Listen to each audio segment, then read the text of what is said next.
Hi friends, இன்றைக்கி மகாநதிசியில் வந்து என்ன நடக்க போகுது அப்படின்னு பார்த்தீங்கன்னா, விஜய் வந்து வெளியே வரணும், போலீஸ் ஸ்டேஷன்லேருந்து வெளியே வரணும் அப்படின்னு நினைக்கிறவங்க இந்த வீடியோக்கு ஒரு லைக் போட்டுருங்க.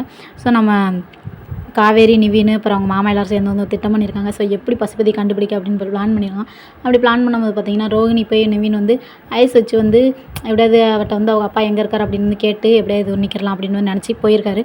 ஸோ அங்கே போயிட்டு பார்த்தீங்கன்னா, சரி நம்ம இப்படிலாம் பேசாமையே இருக்கோமே அப்படின்ற மாதிரி நிவின் நிறைய வந்து போட்டு விட்றாரு. போட்டு பார்த்தீங்கன்னா, அவங்க அப்படியே ரோஹிணி வந்து ஓரளவுக்கு வந்து நம்புற மாதிரி தான் தெரியுது. ஒரு பக்கம் அப்படியே வந்து டவுட்டாகவே பார்க்கவும் செய்கிறாங்க. அதுக்கப்புறம் பார்த்தீங்கன்னா, நம்ம எப்படிலாம் இருந்தோம் வச்சோம், இப்போ இந்த லவ் பிரச்சனைனால நானும் காவேரி லவ் பண்ணதுனால எவ்வளோ பிரச்சனை ஆயிடுச்சு அப்படின்ற மாதிரி வந்து நம்ம நிவின் வந்து சொல்கிறாங்க. சொன்னோன்னு பார்த்தீங்கன்னா, ஏன் உனக்கு காவேரி நீ இன்னும் மறக்கவே இல்லையா? யமுனா நல்ல பொண்ணு தானே, அவளை தானே இப்போ கல்யாணம் முடிச்சிருக்கா, அவள் என்ன எதுவும் பண்ணாலா என்ன அப்படின்னு. அவளாம் நல்ல பொண்ணு தான், அவள்லாம் எதுவும் பண்ணலை, ஆனால் எனக்கு தான் பிடிக்காத கல்யாணம் ஆச்சு அப்படின்ற மாதிரி நம்ம நிவின் வந்து சொல்கிறாங்க. சொன்னதுக்கப்புறம் பார்த்தீங்கன்னா, ரோஹிணி வந்து சரி என்ன நம்மளாம் இப்போ வந்து ஃப்ரெண்ட்ஸாக இருப்போம், மாதிரி இப்போ வந்து சின்ன பிள்ளைலாம் நம்ம எப்படி இருந்தோம் அதேமாதிரி இப்போயும் நம்ம ஃப்ரெண்ட்ஸாக இருப்போம் அப்படின்னு சொல்கிறாங்க. சொன்னோன்னா பார்த்தீங்கன்னா, ஃப்ரெண்ட்ஸாக எங்கள் காவேரியும் சேர்த்தா காவேரி மட்டும் நான் எப்பயுமே வந்து ஏற்றுக்கவே மாட்டேன் அப்படின்ற மாதிரி ரோஹிணி வந்து சொல்லுவாங்க.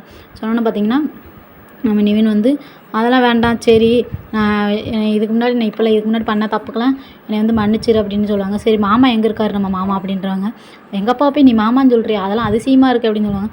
சரி உன்ட்டையும் நான் பேசிட்டல, அதுமாரி நான் மாமாட்டையும் பேசி மாமா வந்து நேரடியாக பார்த்து அவர்கிட்ட வந்து மன்னிப்பு கேட்டு அவர்கிட்டையும் பேசுகிறேன் அப்படின்னு சொல்லுவாங்க. ஸோ ரோஹிணி வந்து அப்படியே டவுட்டாக பார்க்குறாங்க. ஏன் நான்லாம் பார்க்கக்கூடாதா அப்படின்னு கேட்குறாங்க. கேட்டோன்னு பார்த்தீங்கன்னா, ரோஹிணி வந்து சொல்கிறாங்க, அதுக்கு என்ன, சரி பார்க்கலாம் அப்படின்னு வந்து சொல்கிறாங்க ரோஹிணி. சொன்னால் பார்த்தீங்கன்னா, நம்ம ரிவினுக்கு ஒரு பக்கம் சந்தோஷமாயிடுச்சு. ஸோ அவ்வளோதான், ஓகே பை பை டாட்டா. இந்த வீடியோ பிடிச்சினா மறக்காம என்னோட சேனலை வந்து சப்ஸ்கிரைப் பண்ணி வச்சுக்கோங்க.